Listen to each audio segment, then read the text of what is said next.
वासोटा महाराष्ट्रातील एक महत्त्वाचा किल्ला आहे. वासोटा हा किल्ला महाराष्ट्रातील प्रमुख किल्ल्यांपैकी एक किल्ला मानला जातो. महाराष्ट्रासह देशभरातून ट्रेकर्स आणि शिवप्रेमी या किल्ल्यावर येत असतात. वासोटा हा किल्ला वनदुर्ग प्रकारातील एक किल्ला आहे. या किल्ल्याला व्याघ्रगड म्हणून सुद्धा ओळखलं जातं. कोयना धरणाच्या बॅकवॉटरमधून बोटिंग करत जाताना अत्यंत सुंदर निसर्ग पाहायला मिळतो. वासोटा या किल्ल्याची उंची ही 4267 फूट इतकी आहे. छत्रपती शिवरायांच्या काळात या किल्ल्याचा वापर हा कैद करण्यासाठी केला जायचा. या किल्ल्यावर जात असताना घनदाट जंगलाचा अनुभव, त्याचबरोबर पक्षी प्राणी यांचेही दर्शन होतं. साहसी ट्रेक्सची आवड असणाऱ्यांसाठी वासोटा हा किल्ला अत्यंत योग्य आहे. नमस्कार, मी संतोष जगदाळे. मी पुण्यावरून आलेलो आहे. आम्ही 7 जण आहोत. साधारणतः आता शनिवार रविवार सगळीकडे सुट्ट्यांचं वातावरण असल्यामुळे पर्यटकांची साताऱ्याकडे खूप ओढ असतानाची दिसतीये. आणि आम्ही साधारणतः आता काल रात्री आलो. तिथनं साताऱ्यातनं आम्ही बामणोलीमध्ये आलो. आणि बामणोलीमधनं आपण ज्यावेळेस ट्रेक करतो, वासोटा किल्ला करतो, त्याच्यासाठी ज्यावेळेस आपल्याला यायचं असतं त्यावेळेस आपल्याला बोटीने प्रवास करावा लागतो. तर बामणोली ते आपल्याला वासोट्याच्या पायथ्यापर्यंत आपल्याला बोटीने प्रवास करावा लागतो. आणि हा प्रवास अतिशय खूप आनंददायी आहे.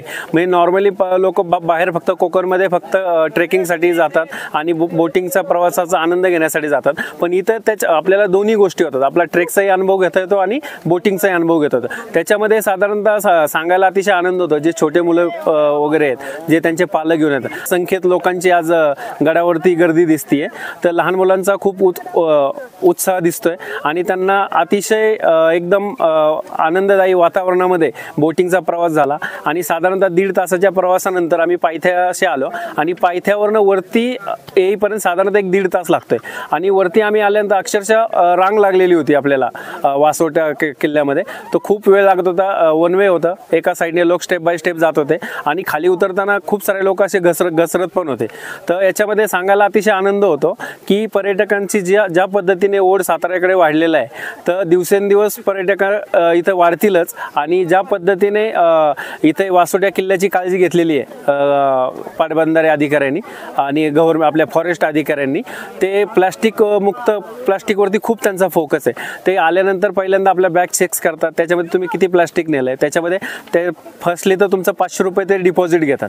500 रुपये डिपॉझिट घेतल्यानंतर ते आपल्याला चेक करतात किती तुमच्याकडे प्लास्टिक आहे, किती काय. आणि ज्यावेळेस खाली आपण परत जातो त्यावेळेस ते परत चेक करतात. जर त्याच्यामध्ये जर तुम्ही काय जेवढं प्लास्टिक वरती आणले, जर ते तुमचं वरती राहिलं तर ते 500 रुपये तुम्हाला देत नाही. म्हणजे थोडक्यात आपल्याला दंडाच्या स्वरूपामध्ये ते आपल्याला हे करतात. याच्या पाठीमागचा म्हणजे गव्हर्नमेंटचा जो उद्देश आहे ते आपल्याला प्लास्टिक मुक्त भारत करायचा आहे. त्याच्यावरती खूप चांगला म्हणजे फोकस आहे त्यांचा. आणि सांगायला अतिशय आनंद वाटतो. खूप चांगली योजना आहे.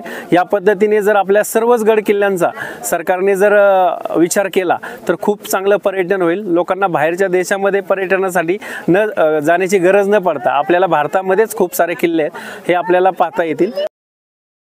वासोटा किल्ल्याचा ट्रेक म्हणजे दुर्गप्रेमींसाठी एक पर्वणीच आहे. विस्तीर्ण जलाशयातून बोटीचा प्रवास, आजूबाजूची सह्याद्रीची सुंदर वनराई, जलप्रवासानंतर सह्याद्रीच्या घनदाट अरण्यातून जाणारी पाऊलवाट. याच वाटेचा अनुभव घेण्यासाठी शिवप्रेमी त्याचबरोबर ट्रेकर्स ही या वासोटा किल्ल्याची अवघड चढाई करत असतात. वासोटा किल्ल्याच्या ट्रेकर्सचा अनुभव घेण्यासाठी हजारो पर्यटक त्याचबरोबर शिवप्रेमी ही वासोटा किल्ल्यावर येत असतात. न्यूज 18 लोकलसाठी शुभम बोडके, सातारा.